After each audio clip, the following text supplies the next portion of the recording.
Hey guys, Dodger Dave. This is the 500th video number 500 on the Dodger Dave channel, most of which are regarding the Church of Jesus Christ of Latter-day Saints and what I discovered as an active member for about 32 consecutive years. Plus a couple of years or a while before that I was a member between when I joined as a 15-year-old, got a little inactive for a couple of years, and just before I turned 19, I came back and did what I thought I needed to do. So here I am in this setting, and I'm going to be talking a little bit about me and why I do what I do, touch on a little bit of the resources that I've provided with the 500 videos and the website where I integrate applicable subject appropriate videos on a page-by-page basis with written narrative. I believe I've got the most complete expose in video form on Mormonism in the world. And considering I started this on New Year's Day of 2017, that's quite a bit. So I'll probably go over a little bit of my story here and my situation. I'm living in my car. Hello. Boom. Okay, there's my abode right there, and we're going to look at some of the stuff I have and use on a daily basis. So I'm trying to give a little on me and a little on what it takes to do what I do, to create 500 videos, and these aren't 5, 10, 15-minute videos generally. If we take a look, we'll see on average that it's considerably more than that. And probably to the chagrin of some of you, right? Okay, so I joined the LDS Church as a 15-year-old. Maybe it's best if I just hold this. And I've talked about that on other videos. In fact, I can show what. I tell you what. Let's go into the software. I'll show you about where some of this stuff is. So we're going to go into. This is called YouTube Creator, okay? YouTube Creator. And maybe for a sec, I'm gonna sit down in the car. But I want to show you some stuff. Show you my digs, just a little more about me, what I do for on a daily basis. Okay, so we're in YouTube Creator here. And if let's go to videos, for instance. Okay, and let's turn on the AC because I'm baking, but not too loud because I don't want to screw things up. And let's throw on a pair of glasses because that'll help me. So here we've got the videos organized chronologically. So the most recent video I've done was this one that's 33 minutes. And is talking about Lucifer in LDS temples, God of Masonic, Mormon prophets, seers, and revelators. Okay, here's how that's going. So according to YouTube, that is ranked number 1. Out, 1 is best, 10 is worst, for a video that's been out for 4 days and 20 hours versus what Google decides is my normal success with a video. So it's it's got 127 views as opposed to somewhere between 62 and 84 normally with that amount of time. That the average duration generally says it's running between 11 and a half, 13 and a half minutes, or in a third, and this is just under that. And I've got 1,400 minutes of people listening so far, okay? So let's go ahead and change this now. Well, so we can see what's the usual amount of time? Half an hour and 20, 4 minutes. So that's just an announcement. An hour and 7, 56 minutes, an hour and 10, 13 minutes, 40 seconds, an hour and 14, 56 minutes, 38, 10 minutes. That was a joke video, actually. I was just trying to be funny. Okay, so an hour and a half, hour, whatever, hour, half hour. So you can kind of see these videos are things that can be, when they come out, they're very time consuming, and to create one, excuse me, what am I doing here? Actually, yeah, I'm going to go here and put most viewed. But some of these, I don't think people have any idea the amount of time that goes into doing a video. There's, of course, a ton of study that I've done over the years to help me to, you know, have frame of reference and applicable knowledge. And then there's putting something together to do a video, thinking about what you're going to do, and oftentimes editing. There are some times when I manage to just set things up ahead of time, as far as get some internet sites up and then don't have to edit, or which is helpful because I don't have a ton of time right now. I'm in some pretty challenging circumstances.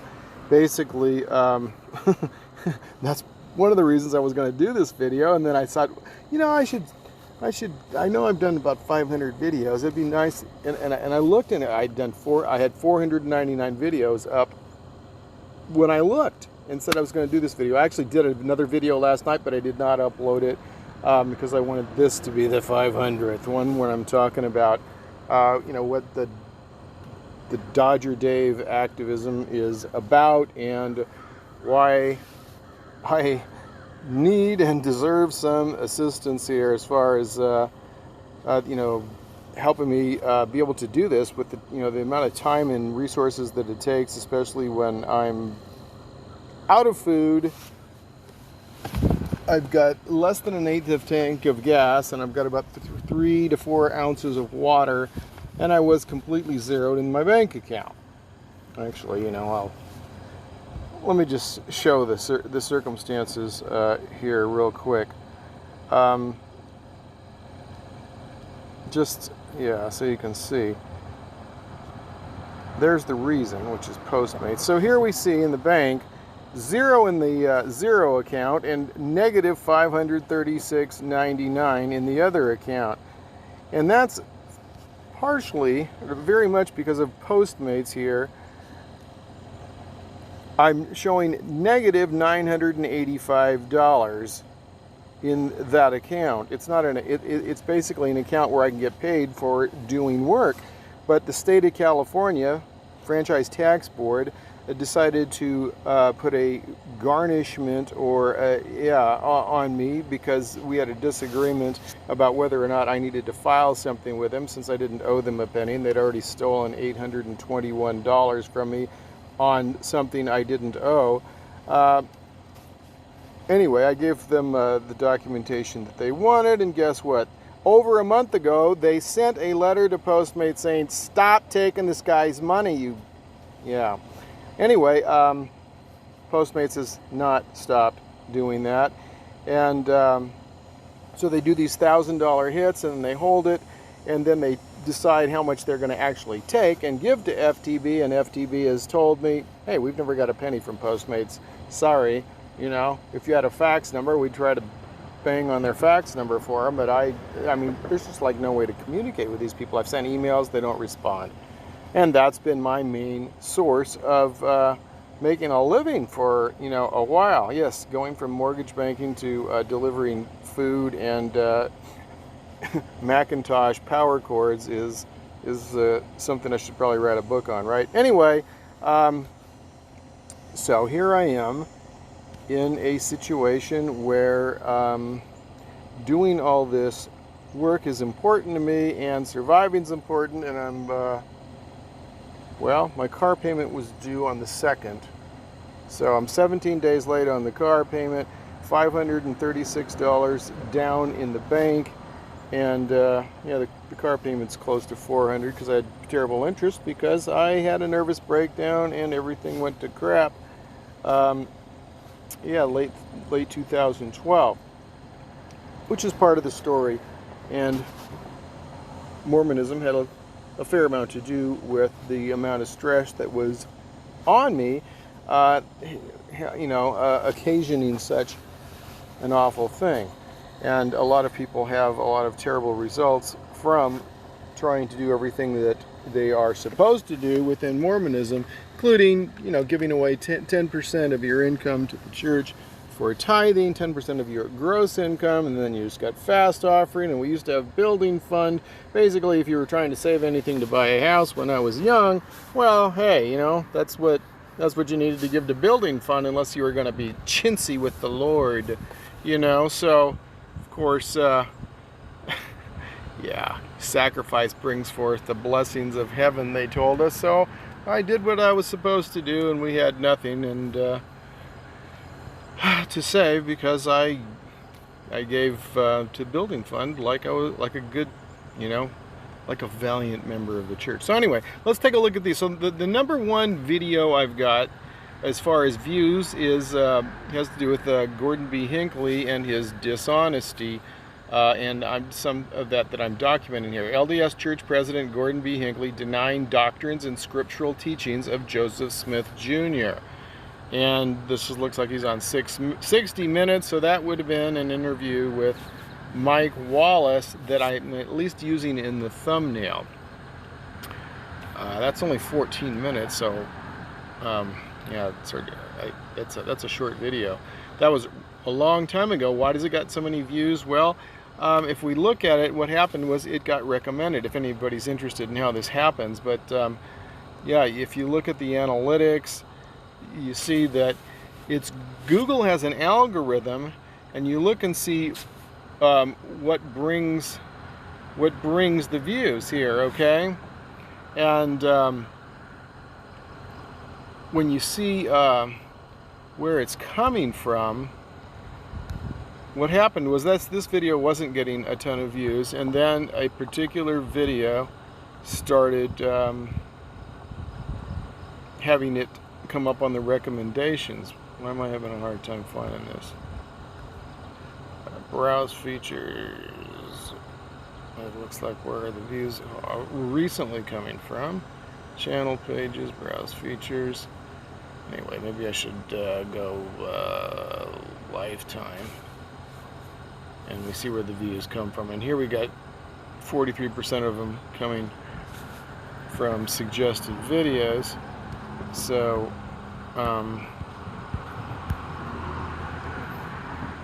why isn't that working when I'm clicking on it? Yeah, I don't know what the problem is. I haven't looked at that situation in so long that it's hard to I don't know, I'm not seeing what video it came from. It used to always come up. I don't know what's going on.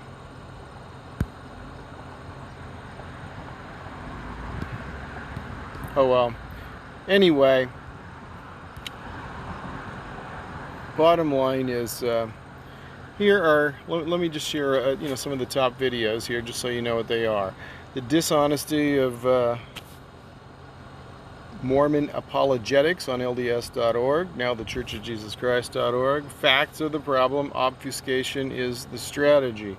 And if we look at the you know, the amount of time that's been spent, so this has got 8,700 views, and there are people that get tons more views than I do. I have to really fight for my views, but the watch time gets pretty good after a while. Here's got one on Bishop Lee Baker, so he was a well-known figure. The Mormon WikiLeaks video, which was talking about, you know, Bruce McConkie's you know, documents and so forth, which were kind of important.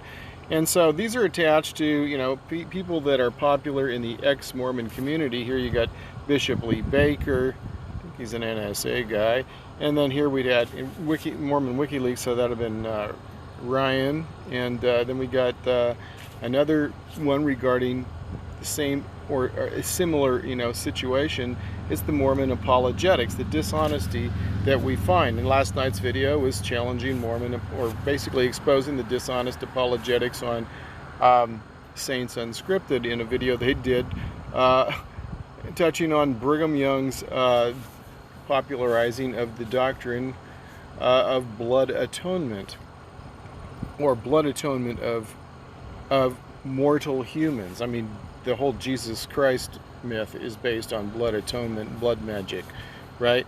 Here, so, and then this video here is really my most watched video now, as far as watch time goes. LDS, JW, Roman Catholic Church, pedophilia, Satanism, satanic ritual abuse, and human sacrifice in Latter-day Satanism. And so I made this in Costa Rica on a computer with probably not the highest bandwidth. So somebody complained like today about, they said, hey, the sound quality wasn't to this fellow's liking, and it wasn't the best sound quality. It is definitely, you can do this, people. I wasn't in the best of circumstances, but this reveals a lot of important information. And it's, like I said, as far as watch time goes, this thing has been very consistent for like a year. What do I gotta do here to make this thing work? Dude, you need to get it. Yeah, so this guy's complaining about the audio quality on that particular video. It was a 3-hour video, and there's so much information in it, so many pictures faded in, in their video clips from, very relevant sources there. So it's, gosh, why am I not able to see? You know what I'm going to do? I'll tell you what I'm going to do. So I'm going to go here into the analytics and just show something here really quickly here. So on the watch time, there it is. It's easily #1 for the last 28 days, even though it's a year old. And then the one I just did, one of the ones I just did is next. Okay, as a matter of fact, all these other, the second, third, fourth, and fifth ones in the last 28 days, all were recent videos. So if we go to this, we take a look at the top videos for, let's say, the last year, last 365 days, you're going to see that the one we're showing here about the Satanism, human sacrifice, and pedophilia network that the LDS Church, the Jehovah's Witnesses, the Roman Catholic Church are part of this huge network they're part of, is by far exceeding the the time of minutes of anything else. So it's been a very important and informative video, and like I said, it's not short, but you'll learn a ton there. And yeah, so video after video, we're seeing thousands of minutes educating people on what the LDS Church really is about. And it's much more than just about church. It's its role, the role of the church in a much larger network of managing people. And this is the reason why I'm so heavily shadow banned, is because I talk about things that are outside the bounds that the lords of this world want to keep the conversation into. So if you're not going to get shadow banned, you need to keep the conversation within the bounds that the Lord has set, to use temple language. Let's get rid of the Postmates thing now for now. And so here we've got my website, for instance, and it's tuned into the page where it has to do with Joseph Smith's first vision, for instance, right? So here I've got narrative, the angel and Joseph in his 1823 first vision. And now Mormons are saying, wait a minute, now the first vision was 1820. Well, he never talked about an 1820 vision for many, many years until he came up with that in 1838 and published something in 1842. So all those years, we don't have them talking about that. In 1823, in 1835, he published his history for the church in the Times and Seasons magazine, or is it a magazine? The publication, the official church publication, and states that in 1823 he was praying to find out if a supreme being even existed.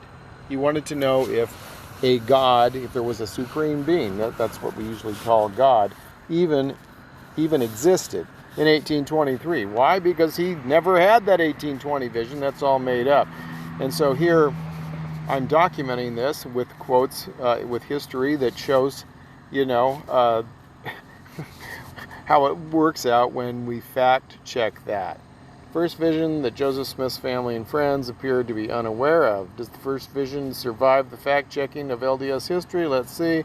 When we review Joseph Smith's statement and those of his family and associates, we find known recorded events which we can fact check as a gauge of his honesty, accuracy, and consistency, such as the death of his brother Alvin in late 1823, which in fact was the impetus for the Smith family's search for solace in religion, entering the time period of the well-documented Christian revivals which were held in the Manchester and Palmyra area, as published in their local newspapers for the years 1824 and 1825, which, unlike the years intervening between the 1816 and 1817 revivals, showed historical fingerprints in the local newspapers and other publications, as well as consistency of the corresponding expected increases in membership associated with these revivals in the various local denominations of the Methodist, Presbyterian, and Baptist congregations, according to the records kept by the respective churches, thus differing with the interim period where membership in 1820 ranged from minimal increase to actual net loss in those locally prominent or preeminent three sects. In fact, Joseph Smith's contradiction of his own narratives, statements, and revelations reflect the inconsistency of a fabricated story even before we get to the evidence that his apostles and family, who obviously never heard of such an event as what we call the first vision, in which the characters of God, the Father, and Jesus Christ are represented to have appeared to a 14-year-old boy on the occasion of his first attempt to pray vocally, etc., etc. Okay, so it's filled with contradiction when you check the record, and I've taken the time to do a lot of that. So let's show a little bit about what I've got here in front of me. Let's see again. Glasses on. All right, let's move over here. Okay, so let's go outside.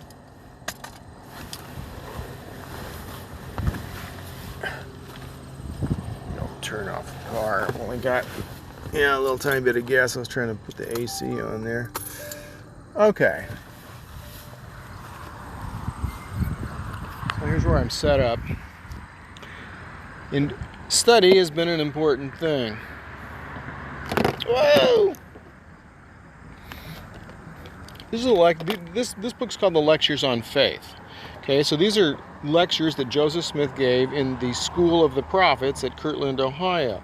So this was part of the library that I had as a young guy in my 20s. I ran a bookstore for the church for my elders quorum to make money for the elders quorum. I was not paid for it, but I was able to buy books at wholesale cost. The markup wasn't huge, but any savings back then, especially when you're given to building fund and tithing and fast offering, etc., and having a child every 16 to 18 months,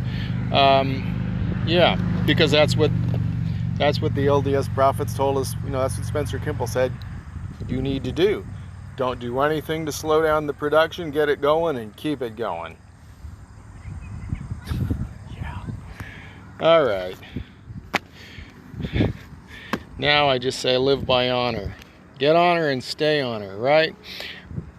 but you don't have to make babies every time, right? So not that I'd want to give back any of my children, and it was horrific having to do so, but it was also an economic impracticality to have a young couple being told that they needed to maximize production of children. So anyway, yeah, this has got, for instance, the what do we got?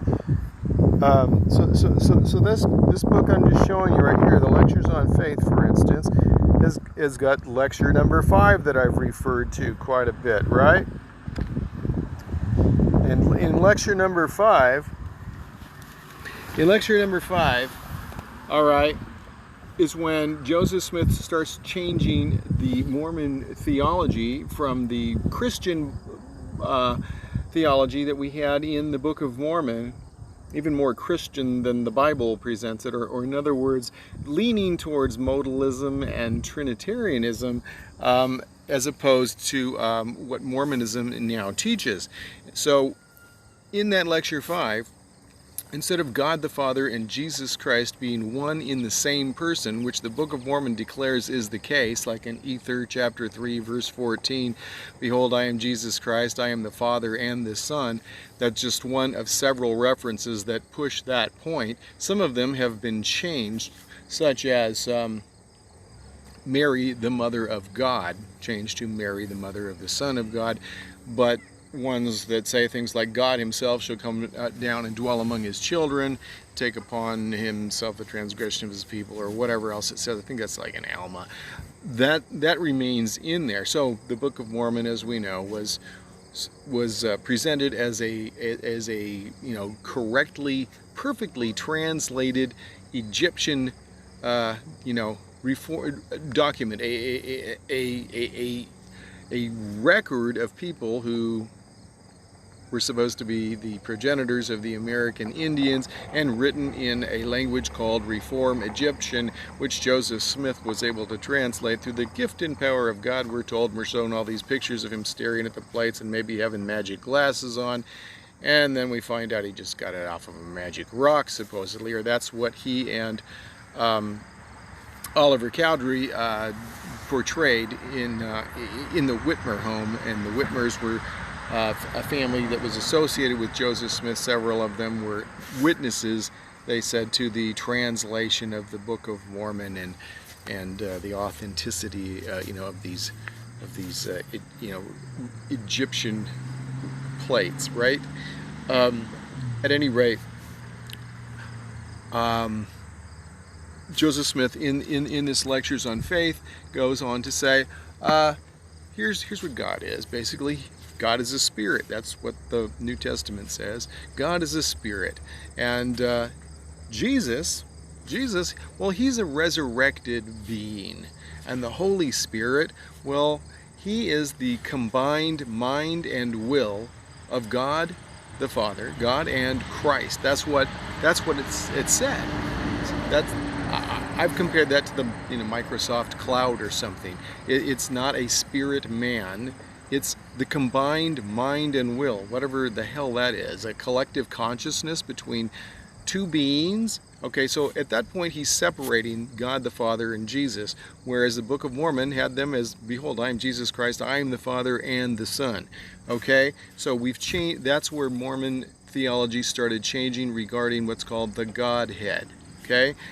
Later, we have section 130 in the Doctrine and Covenants, where God the Father catches up to Jesus in the plan of eternal progression, because during that time, Joseph Smith came up with this thing where he said, okay, God the Father not only is a separate being, but he pre-existed Jesus Christ, because he was just like me and you and I, you and me.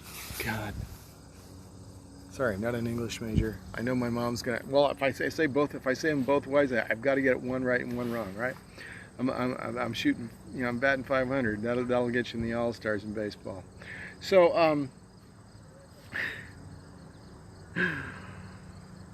God the Father had to do like me and work out his exaltation on an earth like this, pay tithing, building fund, do whatever he had to do, whatever his leaders told him was the test of his faith, to show that he would be obedient, the supreme law of heaven, the first law of action, the first law of heaven, or whatever Joseph Smith taught. You know, faith is the first principle of the gospel, faith in the Lord Jesus Christ. In other words, yeah, well, why? Because they got it from Christianity. And then obedience, well, that's what you got to do, or else you ain't going to get anywhere. And so God the Father earned his godhood by obedience, step by step. Just like the New Testament says, you know, it says that though he were a son, yet learned he obedience by the things which he suffered. And being, you know, in other words, so that sounds, you know, to me like it's talking about progression for Jesus in his journey. Well, God the Father became a God, hooked up with one of his many wives, and they had spirit baby Jesus with their glorified physical bodies, with spirit and perfected body combined, being the soul of man. That's also, I believe, found in section 130, right? So Joseph Smith changed things. He said, okay, God the Father's, he's not just a spirit. He's got a resurrected body, because he had to say that, because he'd already given this other doctrine in what's called the King Follett Discourse. It was a funeral sermon that Joseph Smith delivered for a man named King Follett. Okay, and that's where he says God was once a man and dwelt on an earth like you and I. And then that's where we get that adage that Lorenzo Snow, as president of the church, another Freemason, popularized, saying as God is man is God once was, as God is man can become. It's based on the King Follett Discourse, and that is the principle of working your way up degree by degree, like Freemasonry or Boy Scouts, which is also, you know, similarly rooted. Oh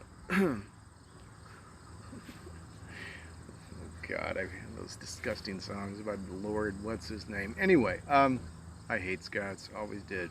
So,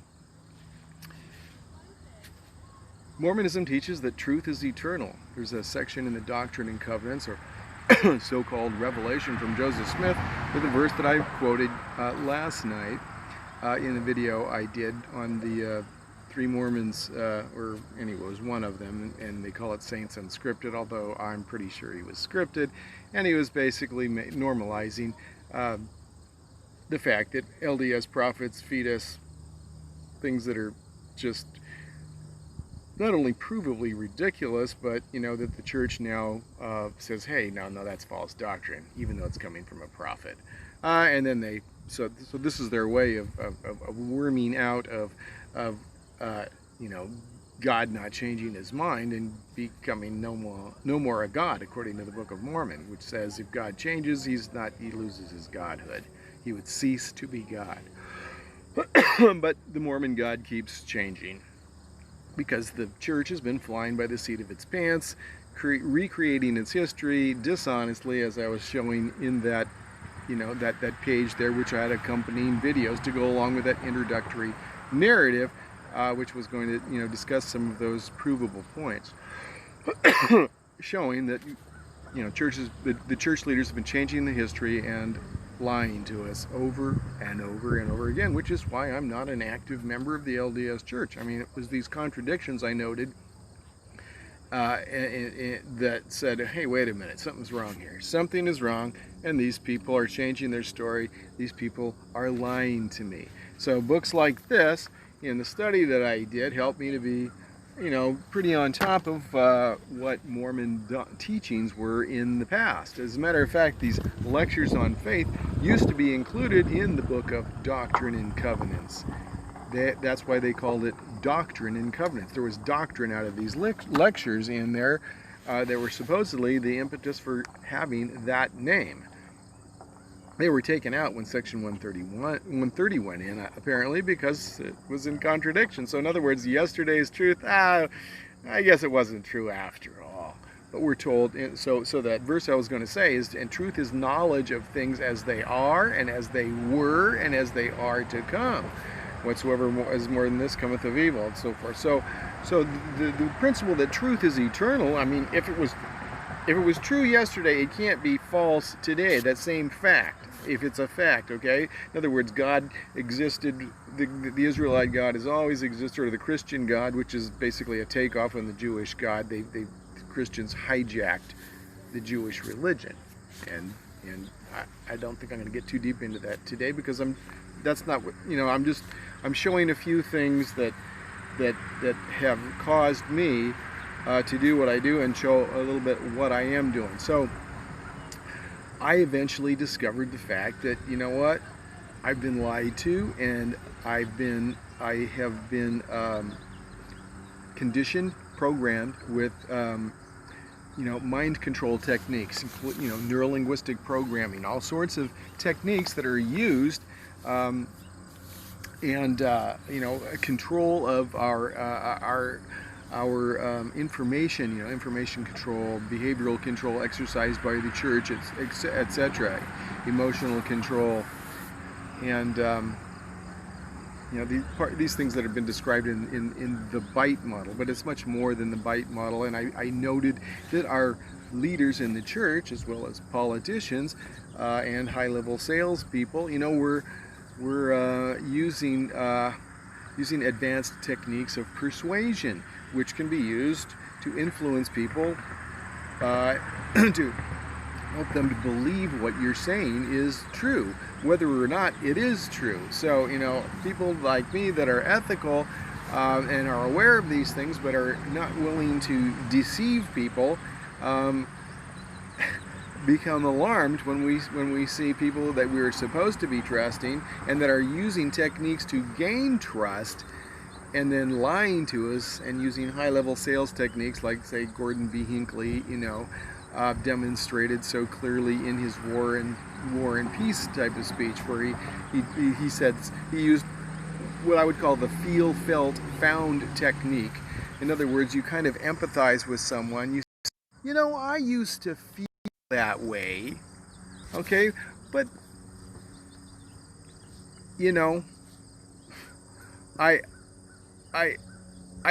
felt that way, but I now feel differently because I found something that changed my perspective. And so Gordon B. Hinckley says something like, we all hate war, we don't like war, but as for me, my sentiments on this war, in Afghanistan and Iraq, my sentiments are governed by what I learned in the Book of Mormon, the record of these people that never existed. It's not a record, it's a fiction. And I'm not going to talk about that right now, but it is. And then he compares, he says, when the Nephites were besieged by those Gadianton robbers, and the Book of Mormon is replete with this language about the secret combinations, which is referencing basically illuminated Freemasonry, and warning the people in America and the world that the Freemasons, have these secret combinations within them. They are serving the Illuminati, and they are going to destroy our freedom, and the freedom of all nations, lands, and people, and bring to pass our spiritual and temporal destruction. Those are all words out of Ether chapter 8 in the Book of Mormon, a warning supposedly from the angel Moroni to the people in America and the world that we got to watch out, that the Freemasons are going to destroy our God-given representative government in the United States and the rest of the world, and establish a new world order under the United Nations, etc.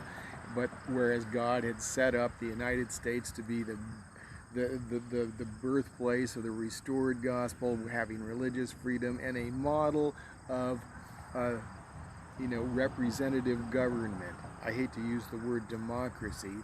People that use that word either are ignorant generally, or they are in reference to the United States and other countries existing now, because there aren't democracies, and democracies don't tend to last. A republican form of government where you have set laws that protect the minority from mobocracy tends to be a more stable form of government. Yet you hear people that want to brainwash us saying our democracy, including Gordon B. Hinckley said those words, our democracy. We don't have a democracy, we never did. It's a big lie.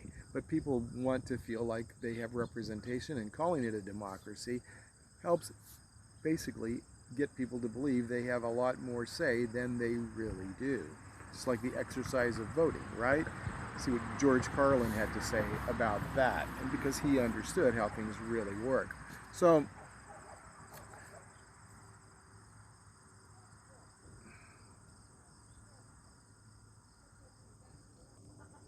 what I was saying was that Gordon B. Hinckley was playing on Latter-day Saints' reading of the Book of Mormon.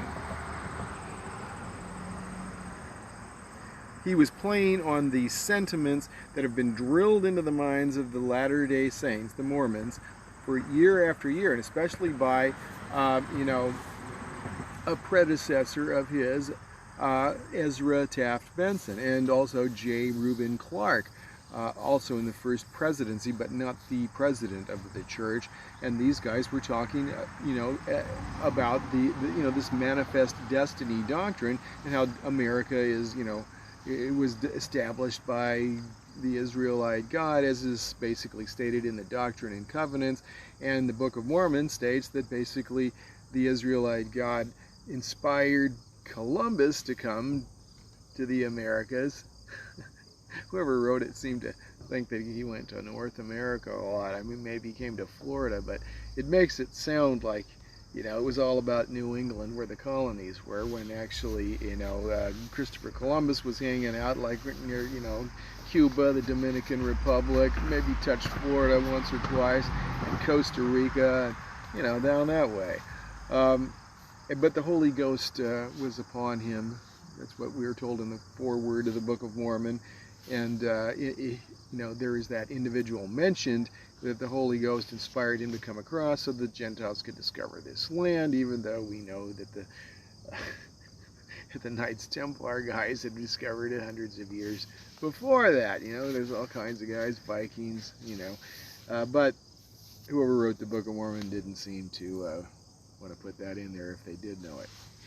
So Gordon B. Hinckley is telling us that the Iraqis and the people of Afghanistan are like those bad Gadianton robbers in the Book of Mormon. But the American people are just like those Nephites. And starts quoting this Nephite military leader who was super righteous, Captain Moroni, a different Moroni at a different time. And who's got this thing called the title of liberty. And so he's saying, we're in this war with these dark-skinned cursed Lamanites that have been cursed so that they would be unattractive to Nephites, according to the Book of Mormon, because in the 19th century when this book was created, people with brown skin were considered to be inferior and less attractive. So the Book of Mormon says God turned the Indians, the American Indians, the Native Americans, darker skinned so they would basically be physically repulsive to white people. And the Nephites, of course, were white Indians. They just disappeared because the Lamanites killed them all. Anyway, bottom line is, we're having this war, says Moroni, with these horrible Lamanites, and our cause is just. We are protecting our wives and our children, our religion, yea, our all. And Gordon B. Hinckley starts quoting this stuff and making that association between the American people, whose leaders launched what they called a preemptive war, and attacked Iraq and Afghanistan, attacked and murdered thousands and thousands and thousands of people for years and years, on the excuse that these guys brought down the 3 towers, not this 2, but the 3. The third one fell in sympathy of the other 2 that were supposedly hit by airplanes when no one ever, found any airplane parts, and only crisis actors saw them, right? And if you look at it in slow-mo, you know, it looks like it's CGI, and if you do any kind of research, there's no possible way that airplanes or the heat from aircraft fuel burning could simultaneously melt the steel beams holding up, you know, 100 floors, right? It's ridiculous. But that's the official story, or close enough to it, and people will believe just about anything if they're lazy enough not to fact check. So I saw Gordon B. Hinckley using mind control techniques, using this feel, felt, found, which is a sales technique, and using NLP and using associations that the Mormon people have been drilled into their heads regarding those Gadianton robbers. So he associated those people that we're going to bomb, with the bad guys that are on the devil's side. And we, the American people who are bombing people that did nothing to us, well, we're like the Nephites. We're just protecting ourselves from these evil people on the other side of the world. So I knew he was lying, and I saw that he was using NLP. I've seen these guys like Jeffrey Holland, Gordon B. Hinckley, Thomas Monson fake emotion, you know, on things where I know that they are lying. And I go, these guys are master practitioners of neurolinguistic programming. Wow, you know, as I was a believing Mormon, I'm seeing them use techniques for persuasion and use them on things that I know that they know are not true. That was mind-blowing. Just like when I walked in, I just had this epiphany, sort of, you know, I mean, I walked in, an awakening into a church meeting, and I'm looking at the children singing, you know, hypnotically, I am a child of God, and He has sent me here. It's so, or no, actually, no, it wasn't that one. It was follow the prophet, follow the prophet, follow the prophet. Repeat it 3 times. That's key. He knows the way. It helps to repeat it 3 times. If you can do it just 2, that's what Trump does a lot of times. Sometimes he'll do it 3. He knows what he's doing. You know, Dieter Uchtdorf. Why did he go to that Swiss management school with Lufthansa right before he became one of the apostles? A little extra training, maybe? He's good. Dieter's good at his speaking, at his NLP. He knows what he's doing. He's very effective, and I've shown videos of him just manipulating the audience,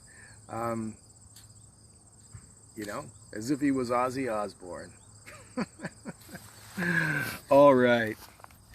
These guys know what they're doing, and these books have been helpful to me in you know, seeing how they did what they did and how they fooled us. All right, let's look at some more of the books. All right, so this is Lectures on Faith. So I got that when I was running the bookstore. Mormon Doctrine is a book I got at that time, but not this copy. This is an earlier copy. This is 1966, before Spencer Kimball got the emergency revelation, see, 1966, saying that Negroes could hold the priesthood and go to the temple, right just months before the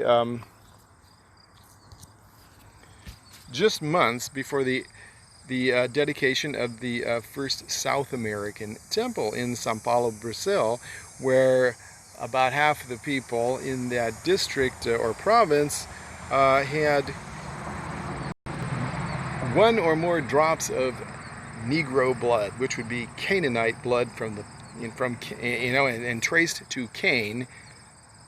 The wordplay is interesting there because the Canaanites versus Cain is, you know, that's just more wordplay mostly. In Mormon lore and in the Bible, essentially, where we see the cursing of Canaan, the son of Ham, for something he didn't even frickin' do. Just like so many women are cursed with a, what do they call it? I will multiply thy sorrow in conception. Why? Well, it's hard for women to give birth to children, according to the Jewish Bible, you know, the Jewish portion of the Bible in Genesis, because Eve disobeyed God and ate the first bite of the fruit of the knowledge of, you know, of good and evil, which was a necessary step in progression according to Mormonism, and she was assisted by Lucifer in that, who bore the light to her about the fact that she couldn't progress unless she disobeyed.